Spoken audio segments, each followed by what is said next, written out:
सिद्धाणं नमो आयर्याणं नमो उवर्धयाणं नमो लोये सर्वसाहोणं ऐसो पंच नमोकारो सर्व पावपणास्नो मंगलानां च सर्वेषु परमं हवै मंगलम्।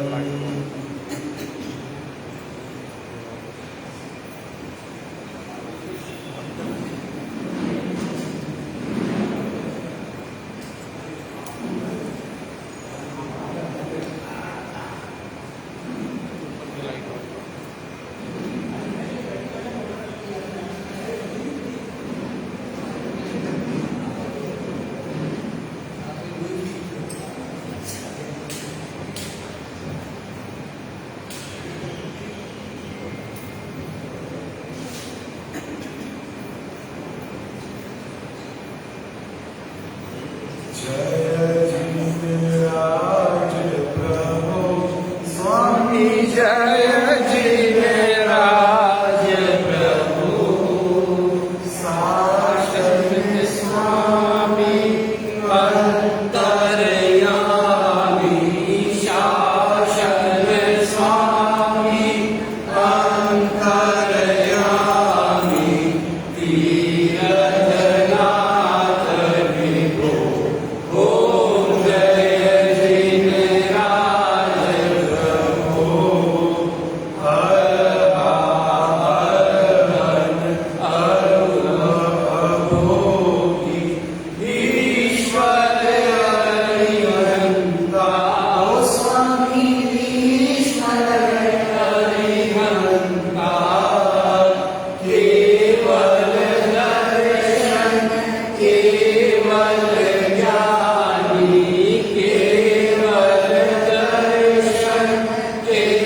बंद करने के साथ कानों को भी सिर्फ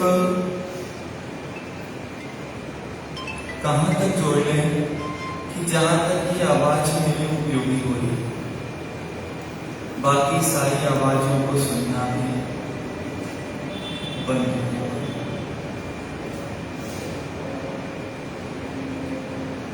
सहजता का अभ्यास सहजता से करेंगे। शरीर के किसी भी हिस्से का दूसरे हिस्से पर भागना है।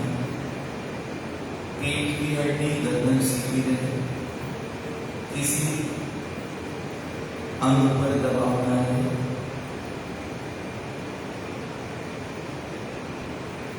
मन को सुझाव दें। इस समय में प्रवचन हॉल में हूँ, मैं सामान्य में हूँ। मुझे बाहर की वस्तु से, व्यक्ति से इस वक्त कुछ लेना देना नहीं है। मैं आनंद में हूँ, मैं आनंद में हूँ। पूर्ण एकाग्रता के साथ गहरी लंबी श्वास लें, गहरी लंबी श्वास छोड़ें। अरिहंत प्रभु की शरण में चलेंगे। जब श्वास लें तो नमो, श्वास छोड़ें तो अरिहंताय। श्वास लें तो पेट फूले, श्वास छोड़ें तो पेट अंदर जाए। नमो अरिहंतानंद का अभ्यास करेंगे। नमो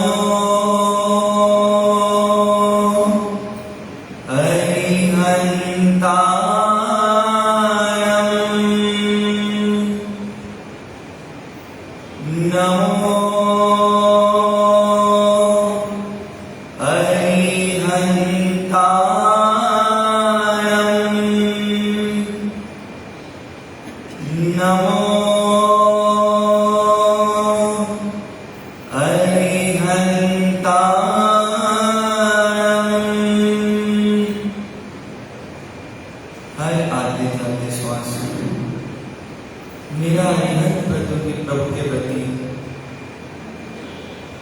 प्रेम बढ़ता जाए। मैं उनके और पास पास पास पहुंच जाऊं। क्यों पहुंच जाऊं? क्योंकि उनके अंदर आनंद का स्रोत बह रहा है, झरना बह रहा है और मैं कैसा हूं। तो मेरी स्थिति ठीक उस मछली के समान है जो पानी में रहकर भी प्यासी। कैसा अचरज होगा। आनंद स्रोत बह रहा और तू दास है। अचरज है जल में रहकर भी मछली को प्यास है, मछली को प्यास है। उठ ज्ञान चक्षु खोल के तू देख तो जरा, तू देख तो जरा। जिसकी तुझे तलाश है, जिसकी तुझे तलाश है, वो तेरे पास है। अचरज है जल में रहकर भी मछली को प्यास है, मछली को प्यास है। गन्ने में जो मिठास, फूलों में सुवास है, फूलों में सुवास है। निज आत्मा में तेरे ही, निज आत्मा में तेरे ही परमात्म वास है। अचरज है जल में रहकर भी मछली को प्यास है, मछली को प्यास है। आनंद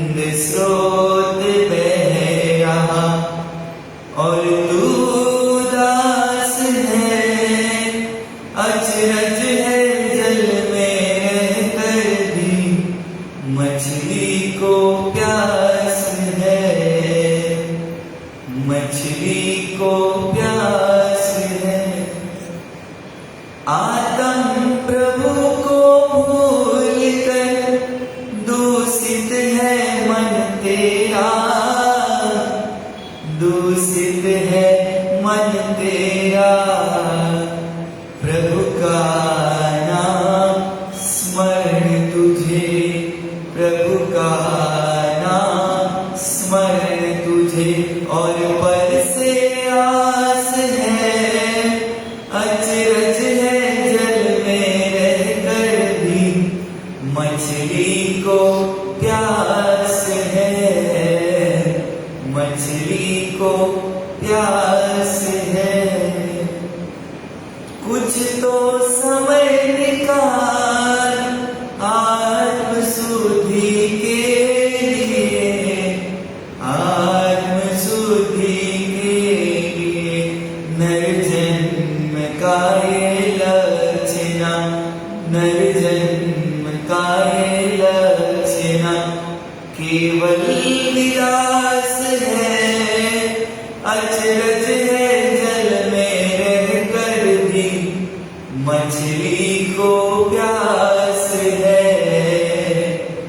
मछली को प्यास है। आनंद स्रोत बह रहा और तू उदास है, अचरज है जल में रह कर भी, मछली को प्यास है, मछली को प्यास है। चिंतन करें, ऐसी स्थिति कहीं मेरी भी तो नहीं। पानी के अंदर रह के जैसे मछली प्यासी है, वैसे मुझे भी जिंदर मिलने के बाद, परमात्मा मिलने के बाद, देव उधर मिलने के बाद कहीं मैं प्यासा ही नहीं चला गया, कहीं मैं इन क्रोध मान माया के साथ ही तो नहीं चलेगा, कहीं मैं इन मैत्री भावों के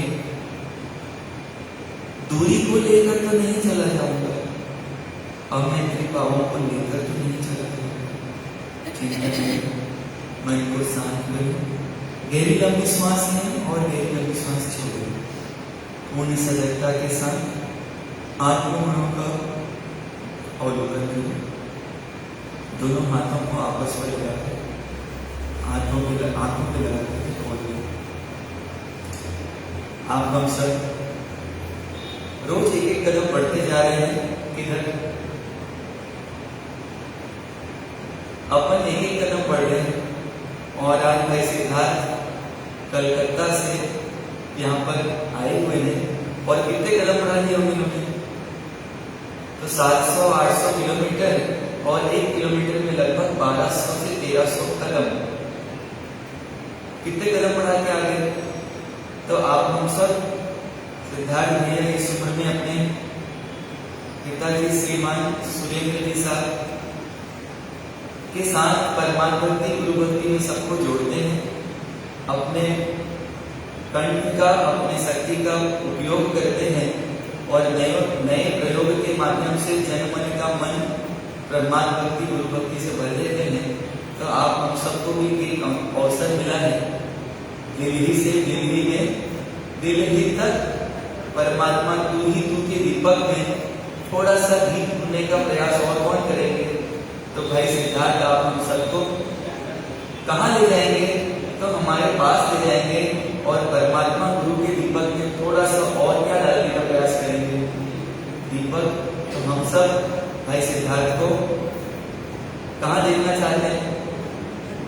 कि इनके हृदय में भी कौन आ जाए, इनसे हमारी बात होते रहती है। तो मैं क्या बोलता हूँ हर बार कि परमात्मा को कहाँ लाओ?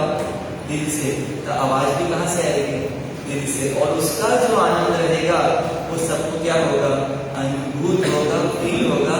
इन्हीं भावों को बढ़ाने के लिए कलकत्ता से लाखों स्टेप चल के यहाँ पर आ चुके सिद्धार्थ भाई को हम परमात्मा से जुड़ने के लिए सुनने जा रहे हैं।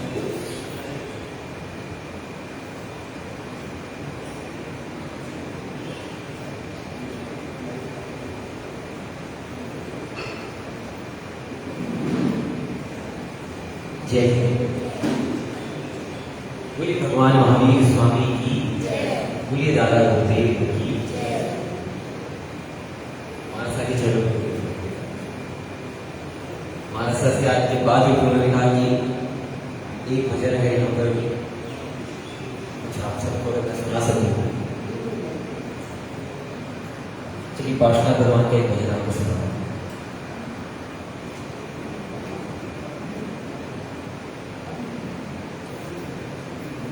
आओ जयकारा लगाओ, प्रभु पाशु मनाओ, कर देंगे बेड़ा पार।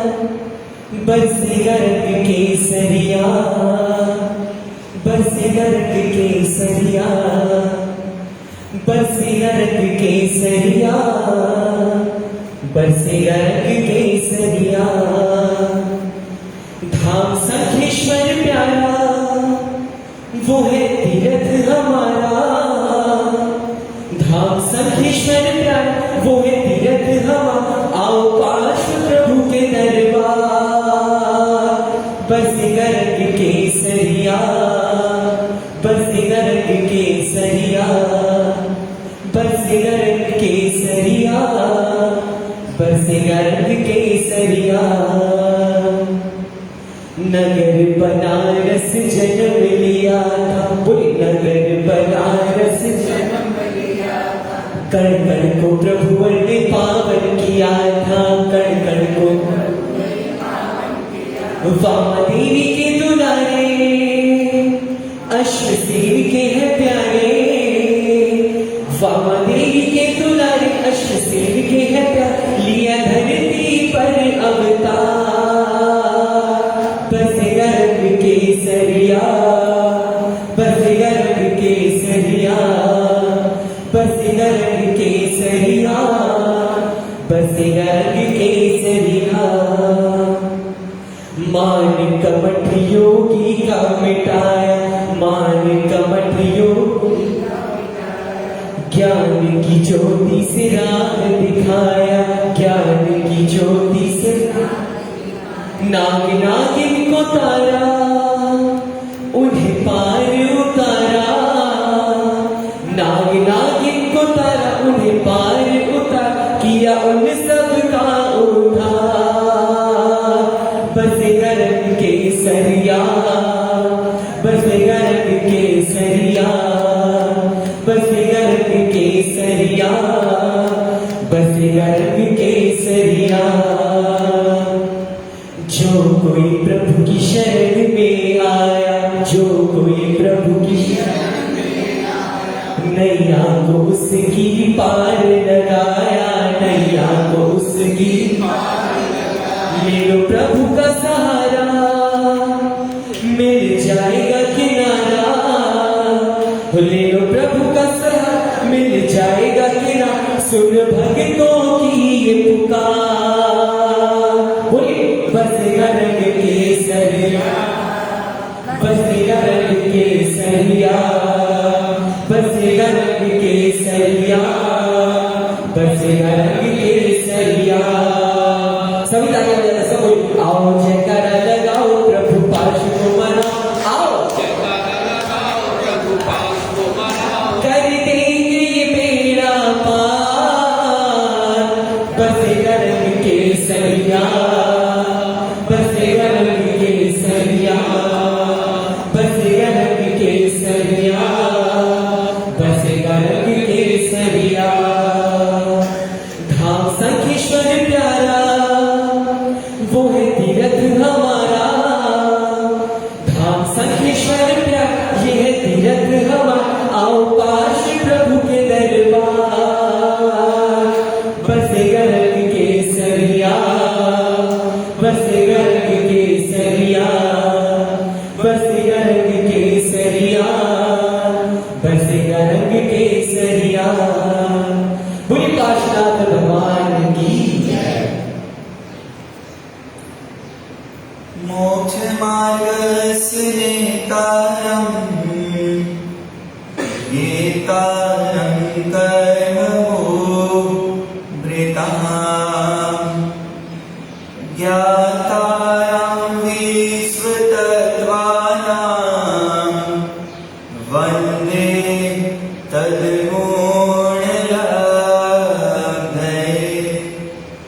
मोक्ष मार्ग को सतत प्रकाशित करने वाले प्रभु वीतराग परमात्मा के चरणों में कोटि कोटि वंदन। धर्म तीर्थ को प्रभावशील बनाने वाले, धर्म में जीवन जीने की प्रेरणा देने वाले प्रभु धर्मनाथ भगवान के चरणों में कोटि कोटि वंदन। अनंत लब्धि निधान, विनय के भंडार, गौतम सरिखा गुरु नहीं विरुद्ध के धारक गुरु गौतम स्वामी जी महाराज के चरणों में कोटि कोटि वंदन। आप हम सबके आस्था के केंद्र, प्रत्यक्ष प्रभावी, चारित्र चूड़ामणि, दादा दत्त मणिधारी कुशल चंद्र सूरी गुरु भगवंतों के चरणों में अनेक सर्वंदन। समस्त आचार्य भगवंतों के चरणों में कोटि कोटि वंदन, जिनकी उपस्थिति से जोधपुर का कण कण पल पावन पुष्पित पल्लवित हो रहा है, उनकी वाणी को सुन जन जन आनंदित हो रहा है। ऐसे गुरुद्वयों के चरणों में कोटि कोटि वंदन। समादरणीय मुनि भगवंत, आत्मा से परमात्मा बनने की पात्रता रखने वाले भव्य श्रावक एवं श्राविकाओं, बारिश जिस तरीके से आ रही है और उस तरीके से सिद्धार्थ ने क्या बता दिएगा, बरसेगा रंग केसरी का। कब बरसेगा? तो परमात्मा पार्श्वनाथ के जीवन में एक दृष्टांत बहुत सरलता से देखने को मिलता है। अमैत्री का एक प्रसंग उनके जीवन में कहां से शुरू हुआ था? तो परमात्मा पार्श्वनाथ बनने वाले हैं उसके 10 भाव पूर्व किसके बीच प्रसंग बना? तो 2 सगे भाइयों के बीच। तो शायद कहावत भी वहीं से आई होगी, भाई जैसा भाई नहीं और भाई जैसा दुश्मन नहीं। कि भाई जैसा अगर भाई हो तो एक दूसरे के प्रेम के लिए कुछ भी करने को तैयार हो जाते हैं, और वही भाई जब द्वेष की अग्नि में पीड़ित हो जाते हैं तो क्या करते हैं, वो 10 भाव तक प्रभु पार्श्वनाथ भगवान के जब हम दृष्टांत को सुनेंगे, विवेचन को सुनेंगे, बड़े भाई ने जो गलती की उसकी सजा भगवान के जीव ने स्वयं नहीं दी, औचित्य का पालन किया और कहां चले गए? सीधा राजा जी के पास चले गए और राजा जी को निवेदन किया ऐसी ऐसी स्थिति बनी है, और उसकी सजा किसने दी? राजा जी ने कमंड के जीव को, और कमंड क्या बन गए? किससे मैत्री भाव तोड़ लिया? तो जिससे जन्म का संबंध था, जिससे खून का संबंध था, और ऐसा अमैत्री भाव बना दिया कि 9 भोर तक उस खून के संबंध को बार बार क्या करने में लगे रहे? क्या करने में लगे रहे? समाप्त करने में लगे रहे। कभी सर्प बनकर तो कभी देव बनकर और कभी कुछ बनकर 10 भावों तक के बैर का ऋणानुबंध, एक इतना सा जिस गलती की सजा स्वयं ने दी भी नहीं, उस गलती का भगवान ने तो अपने मैत्री भावों को उसी भाव में वर्तमान कर लिया, और कहां चले गए? क्षमा याचना करने। और कमंड के जीव ने क्या किया? शिला उठाई और दे मारा। किसके सिर पर? भाभी के भगवान के। और ये बैर की परंपरा कहां तक चलते रहे? एक बार अगर किसी जीव से मैत्री टूट जाए, फिर उस मैत्री को वापस लाना सामान्य बात है, सहज बात है। क्या लगता है? अगर मैत्री एक बार टूट जाए, कांच की ग्लास, कांच का कोई आर्टिकल, बर्तन अगर एक बार टूट जाए तो उसे जोड़ तो सकते हैं, वो जुड़ भी जाएगा, पर जुड़ने के बाद दरार हमेशा दिखती रहेगी। अमैत्री का भाव हमको कहां तक पहुंचा देगा? तो कमंड के जीव का क्या हुआ? इधर परमात्मा मैत्री भावों को बढ़ाते जा रहे हैं, तो हर भाव में ऊपर ऊपर ऊपर जाते जा रहे हैं, और उन्हीं सीढ़ियों से अमैत्री भावों को बढ़ाते बढ़ाते बढ़ाते कमंड का जीव नीचे नीचे और कहां तक पहुंच गया? तो सातवीं नरक तक की यात्रा करने को मजबूर हो गया। जरा विचार करें, ये अमैत्री के भाव हमको कहां ले जाके छोड़ेंगे? तो ज्ञानी भगवान बोलते हैं कहीं का नहीं छोड़ेंगे। अभी हम द्वेष करते क्यों हैं? कि मेरी इच्छा पूरी होती नहीं, मेरी आवश्यकता पूरी होती नहीं, जो मैं जिस चीज का मैं हकदार हूं वो मुझे मिलता नहीं। अगर हक मांगने के पहले एक बार भरत जी को याद कर ले। भरत जी को किसी ने बोला कि भाई तुम गद्दी पे क्यों नहीं बोलते? तो उन्होंने बहुत सुंदर उदाहरण दिया कि जब मेरे बड़े भाई राम जी अपने हक का साम्राज्य छोड़ सकते हैं, अपने हक का कार्य छोड़ सकते हैं, तो मैं उन्हीं का भाई हूं। मैं इतना हल्का नहीं हो सकता कि दूसरे के हक का ले लूं। क्या बोला? मेरे भाई अपने हक का भी छोड़ देते हैं और मैं इतना हल्का नहीं हो सकता कि दूसरे का हक ले लूं। कितनी सुंदर व्याख्या! कितने अपने मैत्री के भावों को राम जी के प्रति समर्पित किया। वो राम राज्य इसलिए आज भी याद किया जाता है। क्यों? राम से बड़ा राम का काम, राम के नाम की महिमा किससे ज्यादा है? राम के काम से। पर राम का नाम भी आखिर क्यों हुआ? तो राम के काम से। राम ने काम कैसा किया? सौतेली माता का वचन दिया किसने? पिता ने। वचन मांगा किसने? माता ने। दशरथ जी ने कभी अपने मुख से राम जी को ये नहीं कहा कि तुम वनवास जाओ। सिर्फ क्या सुनने में आया कि माता ने क्या मांगा है और राम जी किसके लिए तैयार हो गए? अभी तो घर के राम जी को जब बेटा एक पाव पकड़ी लिया बाजार से, कहना भी क्या हो गया? और 14 साल के लिए राम जी कहां चले गए? कहां चले गए? क्यों चले गए? किन भावों को बढ़ाया होगा? तो जाते जाते तो माता के प्रति मैत्री का भाव खंडित हुआ होगा, जिन्होंने उसे कहां जाने बोला। हमको मालूम चल जाए हमारे लिए वो ऐसी राजनीति कर रहा है, कूटनीति कर रहा है, छल नीति कर रहा है, तो हमारा मन अभी तो किया कुछ नहीं है, खाली सुनने में आया है, तो हमारा मन क्या हो जाएगा? और यहाँ तो कहां जाने लग रहे हैं? तो दशरथ जी ने बोला, बेटा तुम रुक जाओ। क्यों रुक जाओ? ये राज्य तुम्हारा है। तो प्रत्युत्तर क्या किया पता है? अगर अमैत्री के भाव होते तो क्या बोलते? ये माता गलत है, ये द्वेषी है। और उन्होंने क्या बोला?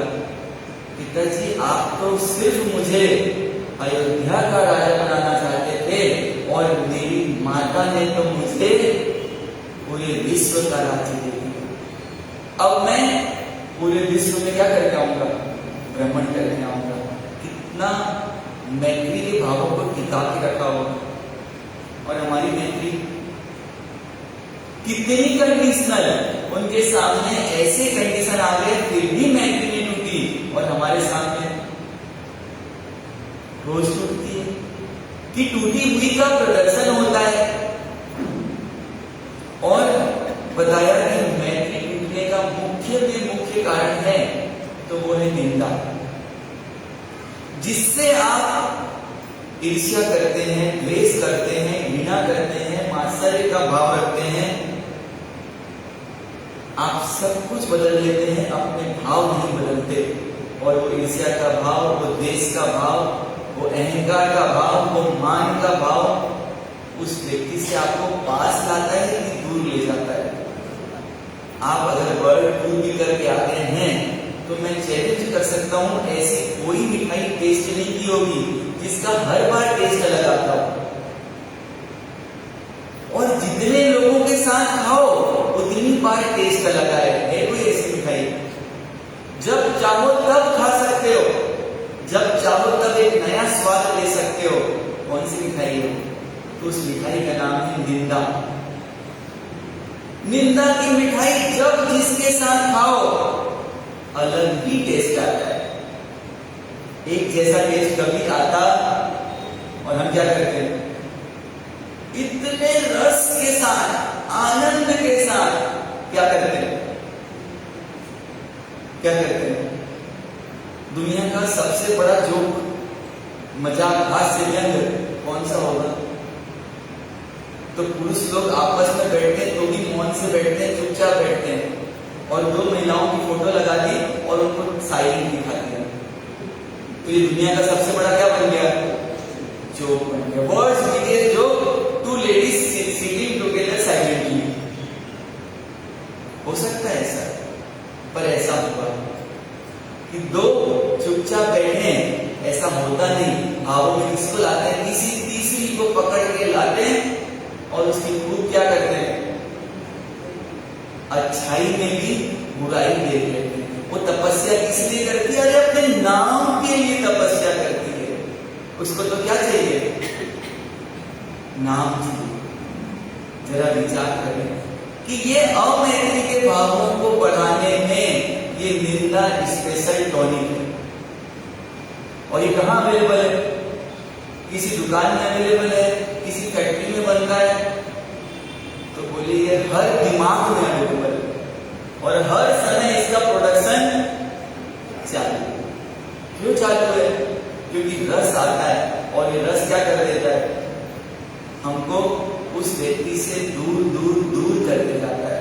क्योंकि जिसकी निंदा करते हैं उसके कानों तक वो बात पहुंचेगी तो आपके पास आएगा कि दूर। दुनिया में 95% सांप जहरीले नहीं है, पर सांप का नाम सुनते ही व्यक्ति क्या करता है? दूर भागता है कि कहीं काट नहीं ले। वैसे ही निंदक से व्यक्ति कहां भागता है? दूर भागता है। आज आपको जो चीज छुपानी हो, किसको बता दो?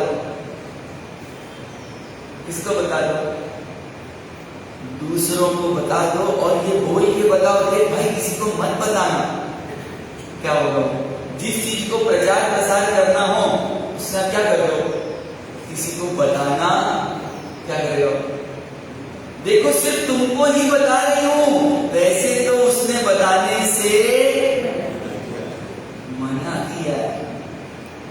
इसीलिए आज आदमी हल्का होने के लिए रिश्ता बनाता है, पर इतना हल्का हो जाता है कि हल्के भावों का प्रदर्शन करता है और दुखी होने के कारण पैदा कर देता है। आज सबसे बड़ी समस्या कहाँ है? हार्ट में। और इसीलिए बार बार वहां क्या आता है? अटैक आता है। जहां समस्या वहां अटैक। क्योंकि आज अपने दिल को व्यक्ति किसी के सामने खोल सकता। अभी बताओ, आप बैठे नहीं और बात कहां चली जाती है? बाजार में। इसलिए क्या नहीं कर पा रहे? तो कारण क्या है? एक सुंदर दृष्टांत किसी ने जो देखा उसके ऊपर कुछ लाइनें लिखी है। 5 सात मिलकर आई माला निंदा की पी आई, तुम ही कह दो मेरी बहनों ये है कैसी समाई। क्या बता रहे? उन्होंने क्या देखा कि 5-7 जने मिलके कहाँ आई और कहाँ बैठ गई? किसकी माला फेर रही है? कमला बाई, बिमला बाई, भंवरी पारस बाई, भंवरी पारस बाई। दोपहरी संध्या में देखो उपासने में आई, उपासने में आई। अब बातों की झड़ी लगाई, कच्ची पक्की सुनी सुनाई, ये है कैसी समाई। ये है क्या कर रहे हैं? अब क्या करेंगे? वो बातों की क्या लगाएंगे? ढेर लगाएंगे। और क्या करेंगे? कच्ची पक्की क्या सुनाएंगे?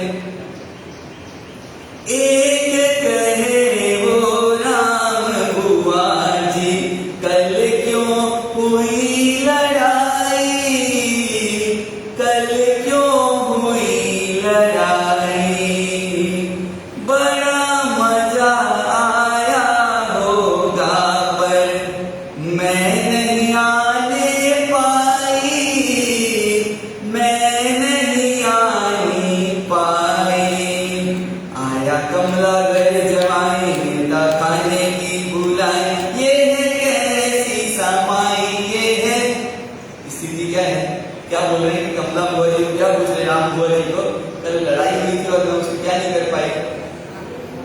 बोल रहे हैं, कल इनके घर जमाई साहब आने हैं और उसका क्या है, अब तो बहुत अच्छी बात लिखी है।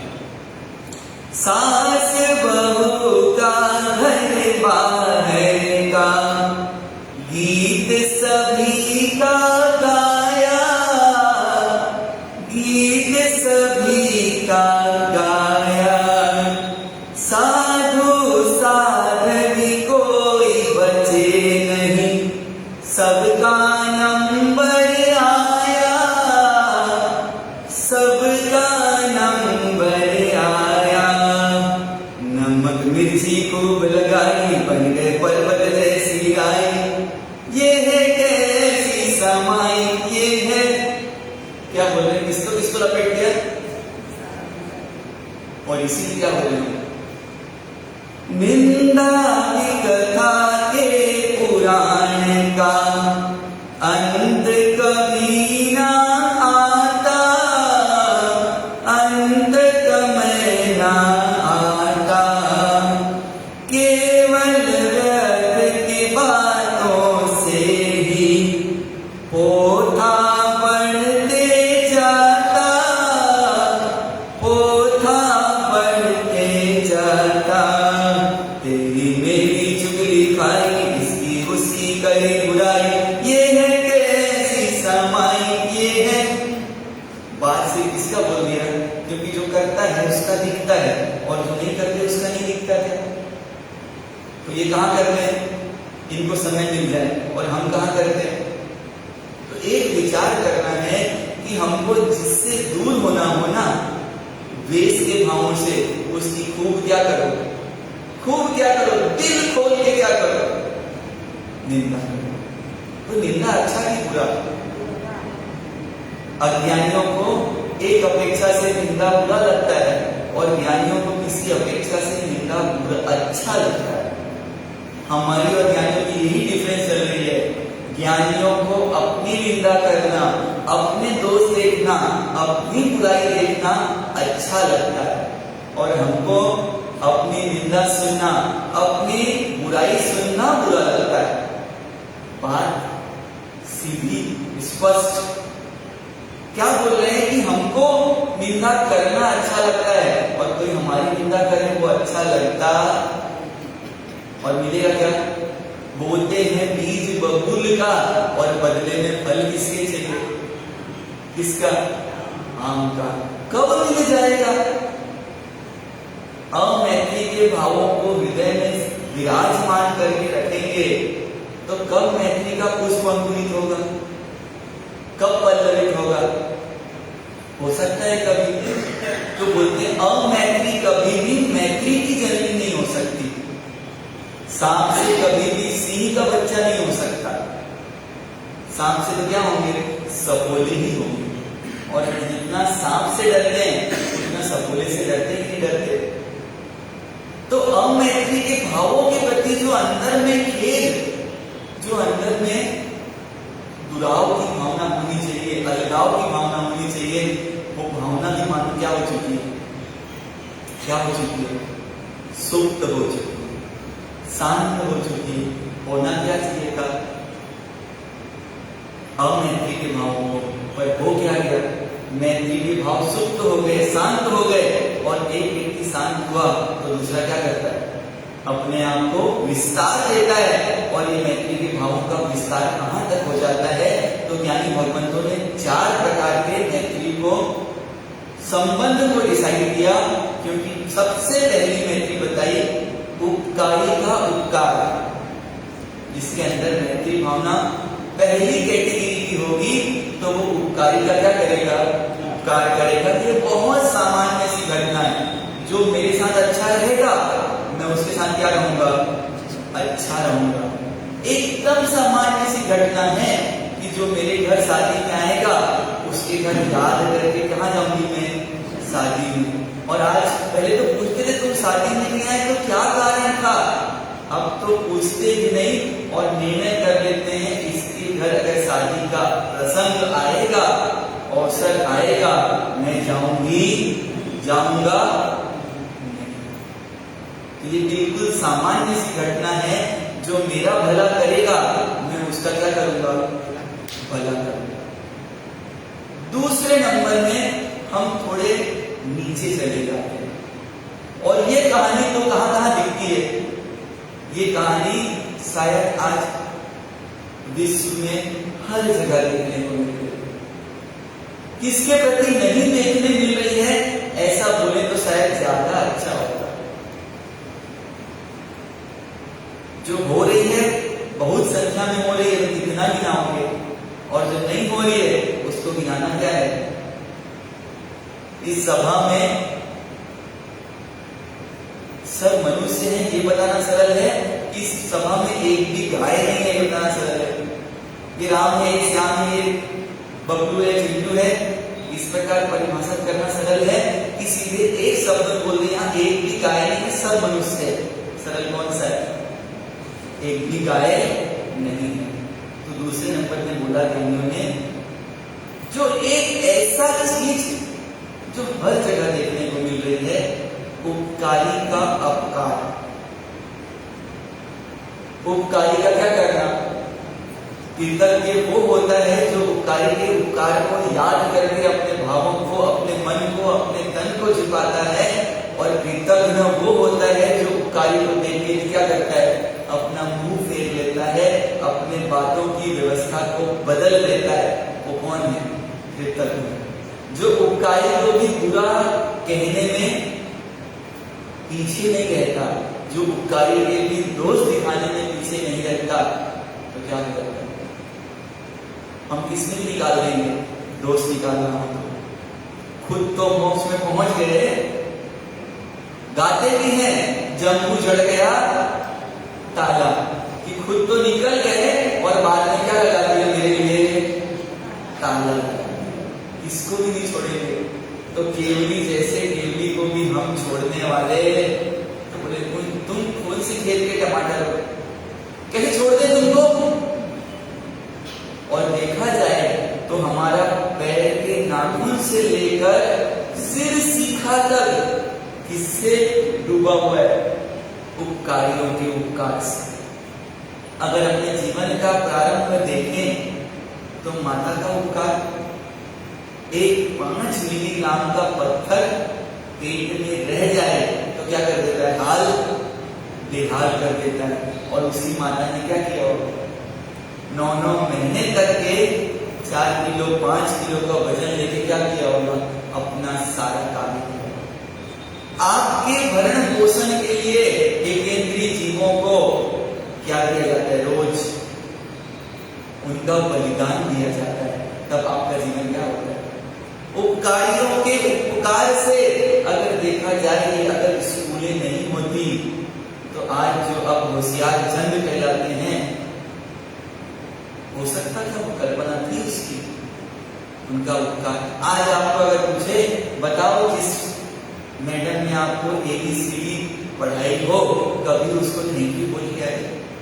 क्योंकि इस जीवन में सबसे बड़ा उपकार किसका है, जिसने उंगली पकड़ कर क्या सिखाई होगी, अनार का, और आगे चल के अपने गुरु भगवंत का। कितना उपकार याद आता है। आज अगर वो नहीं होते तो अनार तो आप सीख जाते, आम तो आप सीख जाते, पर शायद अरिहंत का और आत्मा का कभी सीख नहीं पाते। आज आपके लिए किसका होना चाहिए, अरिहंत का, और किसका, आत्मा। ये कौन सिखाते? तो जरा देखें, हमारे आसपास हमारे सहयोगी के तौर पर हमारे घर के जूठे बर्तन, अपने स्वयं के जूठे बर्तन अपने हाथ से साफ नहीं होते, पर एक साहिका आगे क्या कर देती है, क्या किया उसने। आप जब बीमार पड़ते हैं तो डॉक्टर्स क्या करते हैं, आप देखिए, आपका एक आज का दिवस बिना किसी के सहयोग के चल सकता है। सिर्फ एक दिवस बिना किसी के सहयोग के जी के दिखाई, सिर्फ एक। आप जिस आलीशान बंगले में रहते हैं, उसको बनाने में भी अनेक लोगों का, तो आप बिल्कुल सामान्य बात बोल सकते हैं, हमारा सब किसी ने फ्री में काम नहीं किया है। उस टीचर ने फ्री में नहीं पढ़ाया, उस डॉक्टर ने फ्री में नहीं पढ़ाया, हमने उसे क्या दिया है, क्या दिया है, पैसा दिया है, वेतन दिया है, सुविधा दिया है। पर सेंटर में क्या था, अपना स्वार्थ, अपना लोभ। 10 रुपए किलो टमाटर हो, किसने 12 रुपए दिए होंगे? 8 करवा लिया होगा, ये जायज है, पर 12 किसी ने दिए होंगे? तो संकल्प कीजिए, आज जो मेरे उपकारी हैं उनको मैं क्या करूं? एक लिस्ट बनाऊं, 40 साल, 50 साल, 30 साल, 20 साल, जो भी वर्ग के यहाँ बैठे हैं, तो मेरे उपकारियों को मैं क्या करूं? याद करूं, उनकी लिस्ट बनाऊं और उपकारियों के प्रति अपना उपकार का भाव समर्पित करूं, श्रद्धा के सुमन इनको अर्पित करूं। तो कुछ उपकारी तो इस दुनिया में भी नहीं होंगे, कुछ उपकारी गुमनामी के गुमनाम अंधेरे में होंगे। एक आचार्य भगवान के सामने एक गुरु जी आए और वो गुरु जी, जब परिस्थिति बदलती है तो संपन्न व्यक्ति भी विपन्न हो जाता है, अमीर व्यक्ति भी गरीब हो जाता है। उन आचार्य भगवंत को पढ़ाने वाले गुरु जी बिल्कुल कैसी स्थिति में आ गए कि 2 वक्त की रोटी की भी व्यवस्था नहीं हो रही और उम्र का ऐसा दौर आ गया कि अब क्या नहीं कर सकते, अब कोई पढ़ाने का कार्य कर नहीं सकते। 2 बेटियां और 35 बरस की होके कहाँ है? घर में। और बेटियां इतना अपने आप को विकसित नहीं कर पाई कि अपना जीवन निर्वाह कर सके, और घर में 4 प्राणी और 4 प्राणियों के लिए 2 वक्त की क्या नहीं है? व्यवस्था नहीं। हारे का सहारा बनाने के लिए कहां पहुंच गए? वो अपने जिन आचार्य भगवान को शिक्षा दी थी उनके पास पहुंच गए और आचार्य भगवान को उनको देखते ही सारी स्थिति का भान हो जाता है, क्योंकि विकट स्थिति आदमी के चेहरे पर सहज दिख जाती है। आप जब प्रसन्न होते हैं, आनंद में होते हैं, तो आपके माथे पे सल नहीं पड़ते, देखना कभी आई नहीं। जब बहुत प्रसन्न रहे, आनंद में रहे, तो माथे पे कभी सल नहीं पड़ते, और जब दुखी रहे, आक्रांतित रहे, तो बल जाते सल पड़े रहते हैं। उसको देखा और पूछे बिना ही उनके बारे में जानकारी एकत्रित की, और जब वो जाने लगे तो उनके हाथ में एक लिफाफा कागज से दिलवा दिया और क्या बोले? क्षमा याचना है। किस बात में? तो मैंने अपने उपकारी को विस्मृत कर दिया। आचार्य भगवान की आंखों में आंसू आ गए कि जिस समय मैं कुछ नहीं समझता था, नहीं जानता था, इन्होंने मुझे क्या किया? ज्ञान का दान दिया, ज्ञान के मार्ग में, आध्यात्म के मार्ग में आगे बढ़ाया, और मैं आगे बढ़ के अपने उपकारी को क्या हो गया? भूल गया। क्षमा याचना कर रहे हैं और अब बोलते हैं कि आप निश्चिंत रहिए, मैंने जो गलती की है अब कभी वापस को मैं दोहराऊंगा। और उन गुरु जी के जीवन यापन की योग्य व्यवस्था के लिए संघ में व्यवस्था कर दी, और प्रत्येक माह को सहयोग राशि कहाँ पहुंच जाती थी? इधर आचार्य भगवान की आंखों में आंसू और इधर उन गुरु जी की आंखों में आंसू। आए किस लिए थे? कि बोल दूंगा, पर ज्ञान क्या हुआ? उन्हीं का किया हुआ ज्ञान।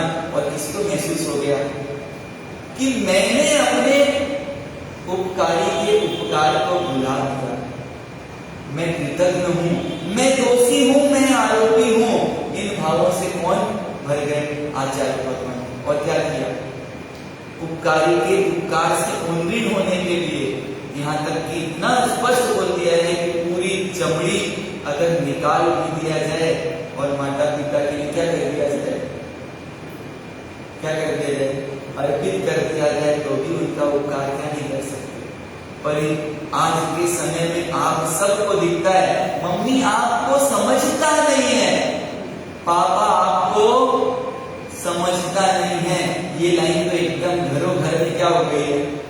अरे समझदार सिंह जी, तुमको समझदार बनाया किसने? तुमको समझदार बनाने में उपकार किसका है? पर हम इतने कृतज्ञ हो जाते हैं कि उन उपकारियों को दुखी करने का भी कोई क्या नहीं करते। हम लोग आरएसएस के एक प्रमुख कार्यकर्ता है, उन्होंने बताया कि हमारे साथ आज की स्थिति इतनी बदल चुकी है कि आज माता पिता की आंखों में आंसू आ रहे हैं और वो बिटिया हंसते हंसते कहाँ जाती है। जिस आचार विचार व्यवहार को कभी देखा नहीं और हंसते हंसते कहाँ जा रही है, वो क्या बोलती है, इनका जो होना हो, इनके सुख के लिए मैं दुख मोल नहीं ले सकती, मेरे को इसके साथ सुख लगता है, मैं इसके साथ जाऊं। और बोले हम रोक नहीं पाते। क्यों नहीं रोक पाते? क्योंकि वो बोलती है कि मुझे अपना सुख प्यारा है। और उनके माँ बाप जिंदगी भर के लिए क्या हो जाते हैं, अपनी नजरें जमीन में गड़ाने के लिए मजबूर हो जाते हैं। कहाँ चलेंगे? ये व्यवस्था बहुत क्या होते जा रही है, क्योंकि उपकारी के उपकार को भुला है। चिंतन करना आप हम सबको है। अगर एक उपकारी भी मेरे आंखों के समक्ष हो तो उसका क्या करूं? यहाँ तक भी बोलते हैं कि आपको एक अक्षर भी जिससे देवगुरु धर्म की निश्रा का प्राप्त हुआ हो, चाहे वो 8 साल के लिए भगवंत ही क्यों ना हो, पर आपके लिए कौन है? कौन है? पर हम उनको भी क्या कर देते हैं? अरे इतने छोटे छोटे बच्चों को दीक्षा दे देते हैं, इनको समझता ही क्या है? अरे तुम समझदार हो ना, तुम आ जाओ। चलो ये समझदार नहीं है इसलिए आगे गलती की, तो तुम तो अपनी समझदारी का परिचय दो भाई। तुम्हारी समझ कहाँ घास खाने गई? तुम समझदार हो ना। जिस समझ में इतनी बुद्धि दे दी कि ये गलत है, तो उस बुद्धि का उपयोग अपने भले के लिए क्यों नहीं करते?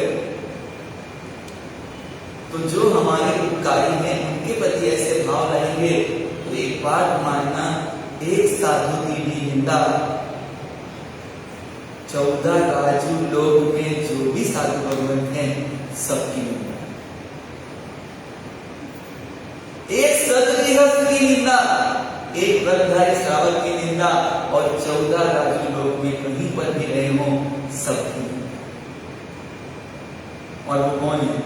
आज ये सदगृहस्थ नहीं हो, व्रतधारी श्रावक नहीं हो, साधु साधु भगवंत नहीं हो, तो आप अपनी कल्पना कर सकते हैं। ये हैं तो कुछ बचा हुआ है, और ये नहीं रहे तो बचा हुआ भी जाने में देर लगने वाली नहीं।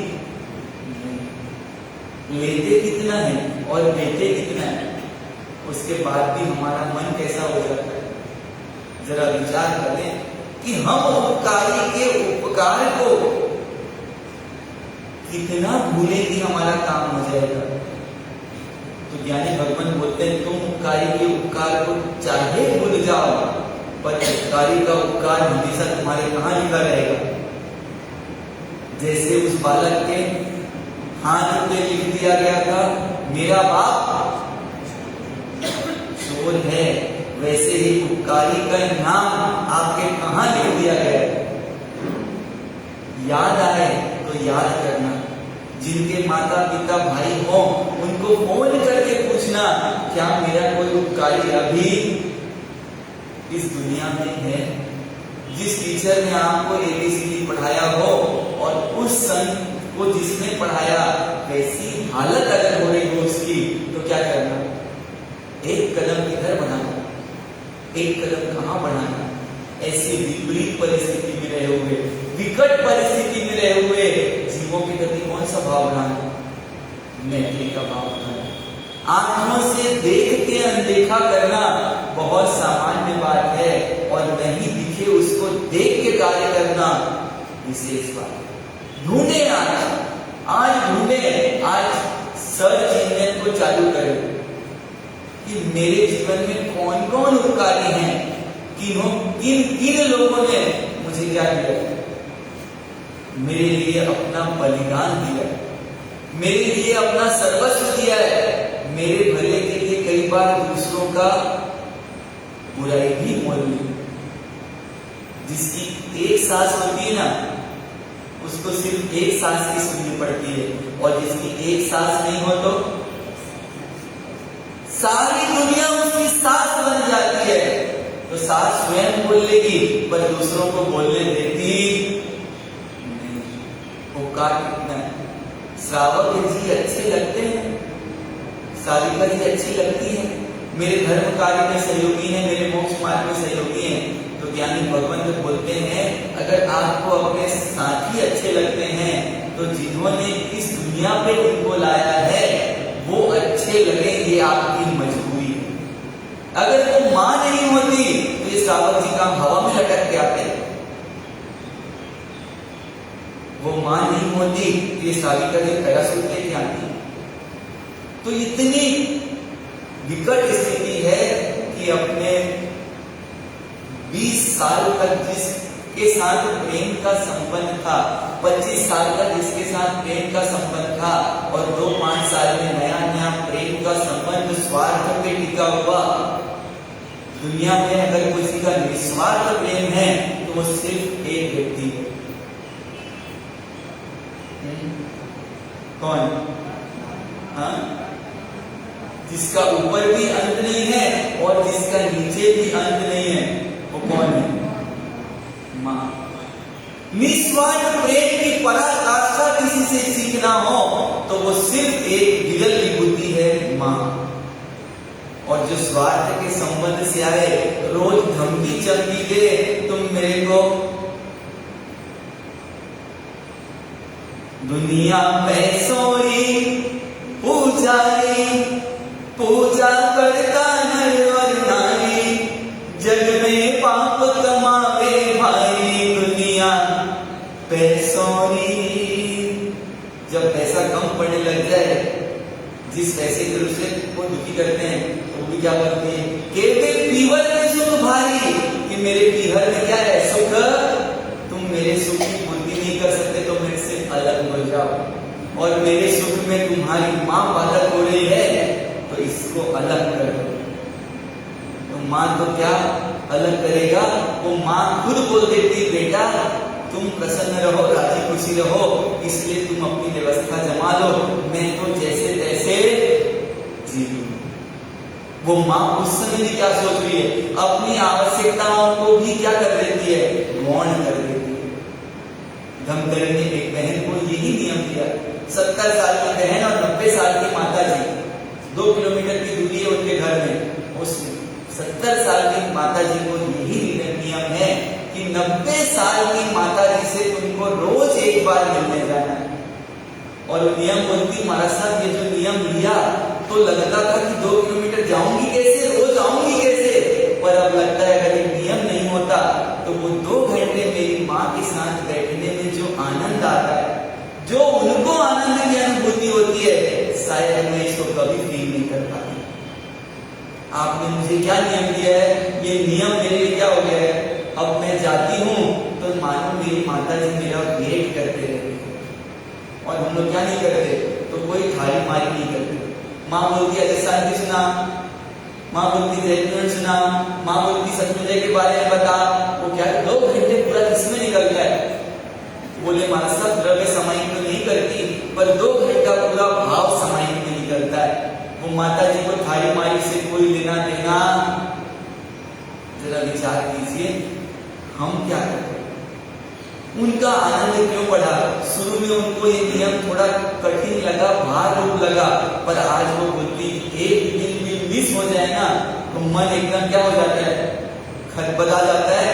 तुरंत भाई को फोन करती हूँ, भाई मेरे घर गाड़ी है, तुरंत गाड़ी भेज, भले 10 मिनट के लिए जाती हूँ खड़े खड़े, मतलब एक दिन भी ऐसा नहीं होता जब माँ के पास नहीं जाते।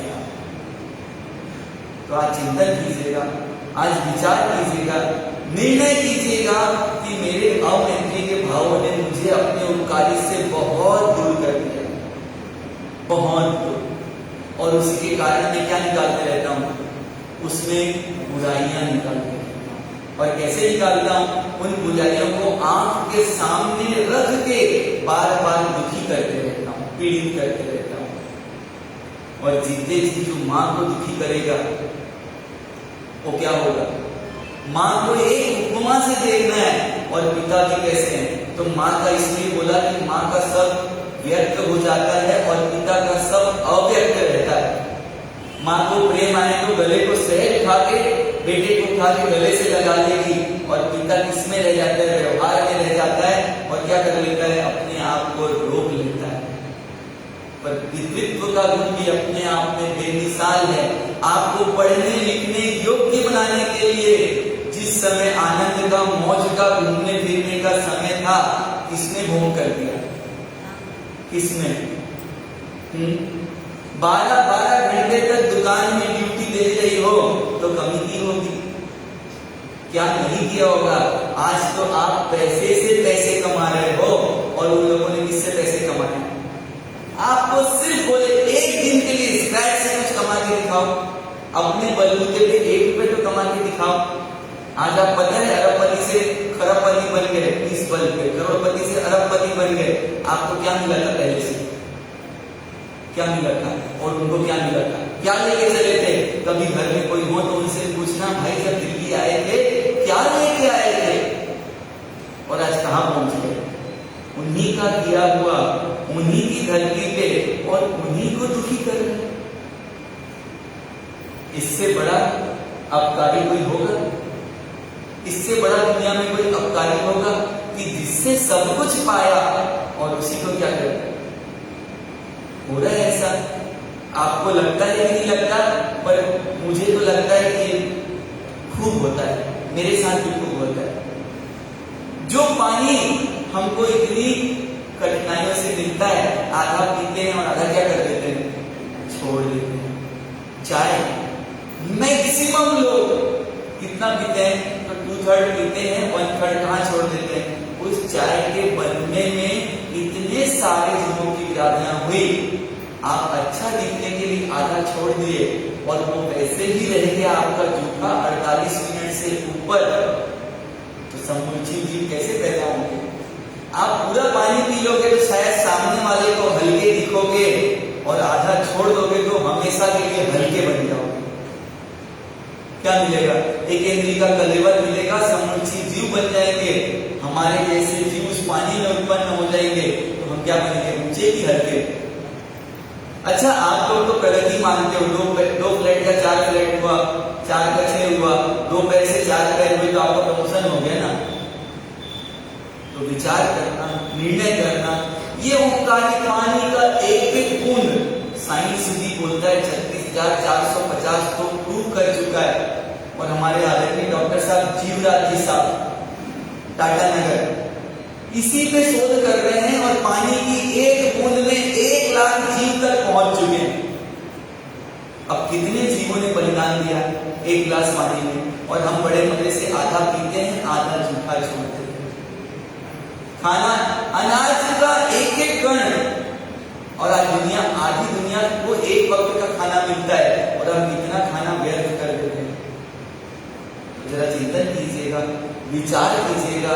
आज मुझे प्राणी मात्र से, जगत के सभी जीवों से मैत्री भावों को बढ़ाना है और आज अपने उपकारियों की क्या बनाना है? क्या बनाना है? क्या है? हाँ? और उसको आपको कहीं लिस्टिंग नहीं करवानी है कि पीएससी एनएससी में जाकर लिस्टिंग करवानी है। लिस्ट कहाँ करना है? तो अपने उपकारियों का लिस्ट अपने आंख के समान सामने लगा के रखो। तू क्यों इतराता है इतना? इतने उपकारों के बोझ से दबा हुआ क्यों इतराता है? किस बात का घमंड करता है? किस बात का गुरूर करता है? तेरा एक दिन भी बिना किसी के सहयोग के चल सकता? एक दिन, चलो आज एक दिन ट्राई करना, आज बिना किसी के सहयोग के जिए। एक दिन 1 रुपए बिना किसी सहयोग के कमा के देखिएगा, सिर्फ 1 रुपए, स्टार्ट फ्रॉम द स्क्रैच। हमारी स्थिति इतनी खतरनाक है कि हम उपकारी के उपकार को भूल जाते हैं। कल एक दिवस हमारे सामने आ रहा है उपकारी के उपकार को याद करने का। प्रभु महावीर के साथ गौतम स्वामी विचरण कर रहे हैं, जिनको दीक्षा दे के ला रहे हैं। जी हाँ दीजिए दिख, तिहा केवल उपने रे। तो भगवान को आके बोलते हैं कि भगवान सबको केवल ज्ञान हो रहा है, मुझे नहीं हो रहा है, क्या करूं? तू बोले मेरा क्या छोड़ दे, प्रेम छोड़ दे, तुझे क्या मिल जाएगा? केवल ज्ञान। तो बोले ऐसा है, इतना करने मात्र से मिल जाएगा? तो हाँ इतना करने मात्र से मिल जाएगा, इसको छोड़ना पड़ेगा। तो बोलते मेरे उपकारी का प्रेम छोड़ना पड़ेगा। किसको छोड़ दिया? किसको छोड़ दिया? नहीं चाहिए ऐसा केवल ज्ञान जिससे मुझे अपने उपकारी के समान बैठने का मौका मिले। मुझे नहीं बैठना है आपके समान। भगवान कहाँ है? केवल ज्ञान की परसता में। और गौतम कहाँ है? और हम किसकी इच्छा करते हैं? तो कल का दिवस आप हम सबके बीच एक ऐसा पवित्र पावन संदेश लेके आ रहा है कि गुरुओं के गुरु बन गए, गुरुओं के गुरु बन गए, खुद के शिष्य केवल ज्ञानी। और खुद कैसे नहीं? केवल ज्ञानी नहीं। क्यों? क्योंकि इसको ठुकरा दिया। केवल ज्ञान कहाँ था? केवल ज्ञान मानो उनके हाथों में इंतजार कर रहा था कि तू ये छोड़े और मैं आऊं। और बोलते किसको ठुकरा दिया? और हम धन दौलत रूप पट्टी के लिए किसको ठुकरा देते हैं? इंडिया में थोड़ी सैलरी कम मिलती है, पढ़ा लिखा के मैं इंजीनियर बनाऊं, डॉक्टर बनाऊं, और बेटा कहाँ चला जाता है? अब माँ बाप को यहाँ सर्दी खांसी बुखार हो, कोई देखने वाला क्या किया? उसका भला करते करते अपना क्या कर लिया? गोंदिया में एक भाई बोले हमारे साहब अपने बेटे को सिर्फ बीकॉम तक पढ़ाया है। क्यों? ज्यादा पढ़ाऊंगा तो एकमात्र बेटा है और कहाँ चला जाएगा? पास में रहेगा तो इसके भी संस्कार की गारंटी है और मेरे भी बुढ़ापे की लाठी। और आज क्या हो रहा है? क्या टूट गई बुढ़ापे की लाठी? क्यों? क्योंकि वो उपकार का भाव क्या हो गया? समाप्त हो गया। जिनके बीच रहते हैं, जिनके साथ रहते हैं, उनको उनके साथ उनको जो उपकार मिल रहा है प्रकृति से, जो मिल रहा है, अपने पीढ़ियों को जरूर अवगत कराएं कि ये परमात्मा मेरे परम उपकारी हैं। अगर ये नहीं होते तो मुझे ये शासन मिलता नहीं। दिल दिया है जान भी देंगे हे उपकारी तेरे लिए। दिल दिया है जान भी देंगे हे उपकारी तेरे लिए। जान देना नहीं है, मेरे सिर्फ एक रेंज बताई, अभी सिर्फ कुछ समय दो। आपको जो उपकारी जहां दिखते हों, जैसे दिखते हों, और कभी उपकार का अपकार किया हो तो दोनों हाथ जोड़ के नतमस्तक नत नयन करके उनसे क्या करना? क्षमा याचना करना कि मैंने, चाहे वो कोई भी हो, वो देव हो, गुरु हो, धर्म हो, साधर्मी हो, परिवार का सदस्य हो, सबसे क्या करना? क्षमा याचना करना। और इन क्षमा के भावों को वर्धमान करते करते करते कहां तक पहुंचना? आखिरी समय में गौतम स्वामी जब विलाप करने लग गए और क्या बोला कि आप कैसे निकले? आपको लगा होगा कि जाते समय ये मेरा पल्ला पकड़ लेगा, इसलिए कहा बेच दिए। तो अंदर में संवेदना है, साचोए तू ही वितराग राग न जेहने पहली ओरे। सच्चे आप कौन हो? वितराग हो, जिसका राग संपूर्ण रूप से बीत जाए। आप सच्चे वितराग हो। और मेरी वितरागी ने भी क्या देख लिया कि आप मेरे से राग नहीं करते, इसका अंदर प्रायश्चित किया और अंदर क्या प्रकट हो गया? कैसे वो गौतम स्वामी होंगे? कितनी अद्भुता! 50,000 शिष्यों के गुरु और आनंद श्रावक से क्षमा याचना करने के लिए प्रभु ने बोला तो कुछ सोचे कि मैं जाऊं कि नहीं जाऊं। और अभी हम क्या बोलेंगे? आपको बोलते भाई साहब ये आपकी गलती हो गई, क्षमा याचना कर लीजिए, कर लेंगे। तो इतना कठिन काम हमको लगता है और उतनी सरलता से गौतम स्वामी जी ने कर लिया। आप हम सब कल गौतम सहित का गुरु नहीं, गुरु के धारक गुरु गौतम स्वामी की महापूजन के माध्यम से प्रभु महावीर के, प्रभु गौतम स्वामी के, प्रभु तो हैं पर उनको गुरु रूप में विशेष उपमा दी गई क्योंकि वो भी प्रभु पद को प्राप्त कर चुके हैं। तो प्रभु गौतम स्वामी के अंदर उस गुरु तत्व को देखकर अपने गुरु का स्मरण करेंगे, अपने गुरु के प्रति वो भाव पैदा करेंगे कि मेरे गुरु नहीं होते तो मेरा जीवन भी कैसा होता। तो ऐसा कार्य आप हम सब कल आनंद उत्साह उल्लास के साथ इसी ही परिसर में करने जाएंगे। ज्ञातव्य आपको सभी ज्ञात है, पूजा के वस्त्र परिधान में आना है। आपके पास जो गौतम स्वामी के यंत्र हो या प्रतिमा हो वो साथ में लेते आए। जिसके पास नहीं हो उनको यहाँ से उपलब्ध कराया जाएगा। और ये तो एकदम बताने जैसी कोई बात नहीं है, लिखने जैसी बात नहीं है। गौतम स्वामी का पूजन हो और माल नहीं मिले, ऐसा हो सकता है? गौतम स्वामी का पूजन हो और माल नहीं मिले, ऐसा हो सकता है क्या? तो माल की चिंता मत करना, खूब माल और मुखा परिवार में अपने माल का खूब उपयोग करें। क्या करेंगे कल आप लोग की? क्या करेंगे? तो गौतम गुरु के भक्तों का गौतम स्वामी के लब्धि के द्वारा क्या होगा? क्या होगा? बहुमान होगा।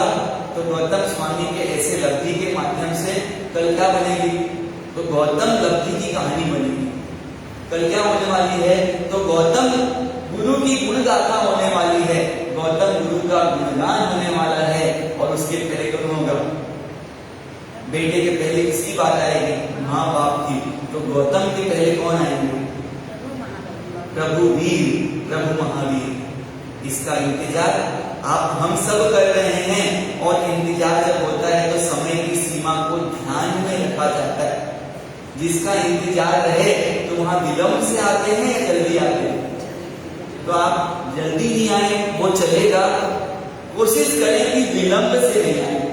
क्योंकि विलंब से आएंगे तो ये निश्चित मानिएगा जो विश्लेषण, जो दृष्टांत, जो आख्यान आपको सुनने मिलेगा, कैंची कहाँ चलेगी? क्योंकि आपके भजन आपको गाना है तो आप गाओगे, इनको अपना बहुमान करना है तो करेंगे ही, आपको मम्मम करना है तो समय से मम्मम करोगे ही। कटौती कहाँ होगी? कैंची कहाँ चलेगी? कहाँ चलेगी? तो जहां नहीं चलनी चाहिए वहां कैंची चलेगी। इसलिए आप अपने नम्र भावों से, विनम्र भावों के और लाभार्थी परिवार सुनिश्चित करे कि 9:30 का टाइम है तो 9:15 बजे मैं मुख्य मांडले पे बैठने के लिए क्या रहूं? क्योंकि बारात तभी निकलती है जब दूल्हा होता है। दूल्हे के बिना बारात निकल सकती नहीं है। और आप बाराती को भी क्या करके ले आएंगे? सब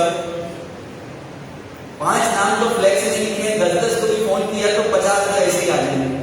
और 5 के पीछे 5 घर में और होगी तो 10 लोग ने 10 को फोन किया तो कितने आ जाएंगे? तो 100 लोग आ गए तो बारात निकल जाएगी। बाकी बाराती धीरे धीरे शामिल होते रहेंगे। तो जितना समय से हम प्रारंभ करेंगे उतने ही आनंद को अनुभव कर पाएंगे, फील कर पाएंगे। कोई दौड़ा दौड़ी भागा भागी करना पड़ेगी नहीं। तो आप हम सब वस्त्रों को, पूजा के वस्त्र लेके आए, द्रव्य यहाँ से दिए जाएंगे। पर जिसको लगता है कि मेरे गुरु का पूजन है, मुझे कुछ विशेष द्रव्य लेके आना है, तो कोई मनाही नहीं है। एकदम क्लियर समझ में। जिसको सोना चांदी रूप रुपया लाना हो सब छूट है। क्योंकि यहाँ के व्यवस्थापकों की मर्यादा रहेगी, एक फल एक मीठा 5 दे देंगे। बाकी आपको लगता है कि मैं संपन्न हूँ और संपन्नता मुझे बढ़ानी चाहिए, तो क्या करना? ये जो व्यवस्था देंगे वो आपका हक नहीं है, व्यवस्था है। पर आप अपनी व्यवस्था से जरूर आए। अपने भावों को वर्धमान करने के लिए तेरा तुझको अर्पण, ये तेरा है और मैं तुझे ही अर्पित कर रहा हूँ। देखो सूचना मैंने कभी बोला था कि मेरे को पर्ची में लिख के देना, इस व्यवस्था को बदल दो, ठीक है? जो भी सूचना देनी हो कागज में लिख के दो। तो ये बता रहे हैं कि जोड़ा अगर एक घर से 2 लोग बैठते हैं तो कोई दिक्कत नहीं है, वो यंत्र और रुपया उसको मिल जाएगी। पर 2 अलग अलग लोग बैठते हैं, एक 2 सहेली बैठती है, 2 बहनें बैठती है, तो उस समय आपको अगर जोड़े का नकरा लिया है तो एक ही रुपया और एक ही यंत्र मिलेगा। अगर ऐसे 2 लोग लाभ लेना चाहते हैं तो व्यक्तिगत का लाभ लेने, ताकि आपको व्यक्तिगत में रुपया और यंत्र दोनों मिल सके। बैठ पास पास जाए, क्योंकि पास पास बैठने थोड़ा घुसुल घुसुल करने में आसानी रहती है।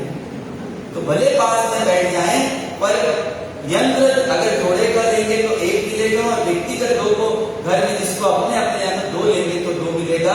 इस व्यवस्था को भी ध्यान रखें। और ये बात बता रहा हूँ कि बोलने जैसा नहीं है, थोड़ा कस कस के यंत्र मंगाए हैं कि आप लोग कितने होंगे, तो जितना लेट करोगे तो यंत्र मिलना क्या हो जाएगा? खत्म हो जाएगा। तो the offer is valid till stock is available. ठीक है, तो आप अपने भावों को वर्तमान करें। महावीर के पास चलने के लिए कल गौतम बन के आए, और गौतम बनने के लिए कल अपने मन को झुका के आए, विनयी बन के आए, और उसके पूर्व आज आपको टास्क दिया है कि अपने उपकारी को याद करें। आज अपने महावीर को याद करें कि मेरे जीवन में महावीर का रोल कौन निभाता है। आज समय की थोड़ी घड़ी आगे बढ़ चुकी है, समय का थोड़ा आपका उपयोग ज्यादा ले लिया है। किसी को इससे असुविधा हुई हो तो उसके लिए मिच्छामि दुक्कडम, जिन वचन के विरुद्ध कुछ बोला हो तो मिच्छामि दुक्कडम। और आज भाई सिद्धार्थ यहाँ पर एक आपके कलकत्ता में आपने शायद सुनी भी नहीं होगी, आपने शायद देखी भी नहीं होगी, पर इस दिल्ली महानगर में जहाँ आपके पिताजी को विशेष प्रेम मिला, 24 साल तक है ना, यहाँ पर दिल्ली में कलकत्ते में 24 साल तक के रोज भर पूनम को गुरु की भक्ति करने वाले मैरोली से भी जुड़े हुए, सुरेंद्र भाई सबसे जुड़े हुए हैं। और इस दिल्ली में एक अनोखा कार्य चल रहा है जो आपने कहीं देखा नहीं होगा। यहाँ 4 मासाक्षमण एक साथ चल रहे हैं, क्रोध का, मान का, माया का और लोभ का। 16 हो गया था सब। तो हमारे पास एक श्रावक वर्ग में या श्राविका वर्ग में है 15-16 वाले कोई, देखो हाथ उठ गए। 16 दिन से इन्होंने कसाय नहीं किया, क्रोध नहीं किया, मान नहीं किया। माया का शायद 12वां उपवास होगा, मान का 10वां उपवास होगा। और इस छोटी सी पेनल्टी आप भी करना चाहो तो कर सकते हो, जिसके ऊपर क्रोध आए 100 रुपए का नोट निकाल के दे दो, ठीक है। तो आप भी ऐसा प्रयास करें, और इनको जो पछताने लेने हो क्रोध, मान, माया, लोभ के त्याग का। और आज एक पछतान एडेड है, आज कम से कम एक उपकारी जरूर ढूंढना है जिसने मेरे जीवन को परिवर्तन करने में, आगे बढ़ाने में, संभालने में सहयोग दिया हो। ऐसे एक उपकारी के उपकार को याद करने का भी नियम है। धारणा प्रमाणे अभिग्रह पचकरणा मूल्यम ससारण मात्रा सब समझना बोलते और सी 60 वर्षी आंगिली और सी 60 वर्षी मुझसे पर क्या चौकड़े मुस्लिम पर हम संगीता मूल्यम ससारण मात्रा सब समझना बोलते इकासना व्यासना पचकरण तीन पर मुस्लिम मुस्लिम सागरियान अवंतर बसायन वो अवकरण मात्रा पर समझना बोलते आंगिली के पचकरण केवल नियमित संसीकरण ओके तो दिए गए परीक्षा वाक्य मात्रा सब समाप्तिया कारण वो सीधे। आज बाहर के संघों में से कलकत्ता, यूपी से आगरा और मध्य प्रदेश से भी आपके सारे भाई बहन यहाँ उपस्थित हैं। सभी आपके भावों की अनुमोदना कर रहे हैं और संघ भी आपके भावों की अनुमोदना कर रहा है। मुझे बात फरमाया कि संघ सभी का बाहर से पधारे हुए अतिथियों का बहुमान करता है। भाई सुरेंद्र जी से निवेदन है कि सिद्धार्थ जी से निवेदन है। आपने सही बोला है, सिद्धार्थ जी का बहुमान सुरेंद्र जी के बहुमान जी।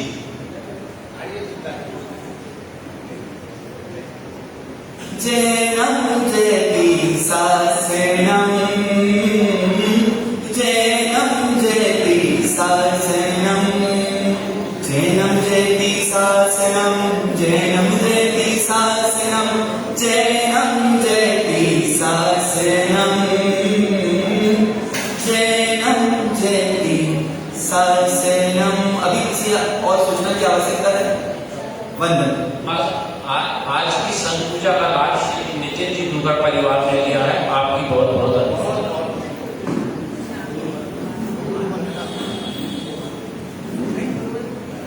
गुरुवंदन इच्छा भी परमात्मा मंदिर जापी जाए इसी जाए धन्यवाद। इच्छा भी परमात्मा मंदिर जापी जाए इसी जाए धन्यवाद। कार भगवान गुरुदा इससे तत्परि निराकार से यात्रा निरंतर होगी साधि करता है देवरू बसना वर्तमान योग इच्छा कारण सीता भगवान अभिप्योगी अभियंता लाइयन आमे है। इच्छा भावे की लाइयन जग किसी घर के प्रत्यक्ष भक्ति पाने प्रेरणा गया बच्चे आला में सका में इच्छा में समाज में अंतर्वास में पूरी भाषा जिनकी मजबूत करीब सुनो का गायन का प्रेरणा हम ना जाना भी दस इच्छा धन्यवाद। इच्छा में परमात्मा अपनी जाने जाए कल का मैत्री भाव का विश्राम है, कल प्रमोद भाव में जाएंगे और वापस मैत्री भाई भाव की छोटी सी कहानी अभी झलक दिखाई है। अभी इसका पिक्चर आगे मंडे से वापस 9 से 10 में चालू हो जाएगा।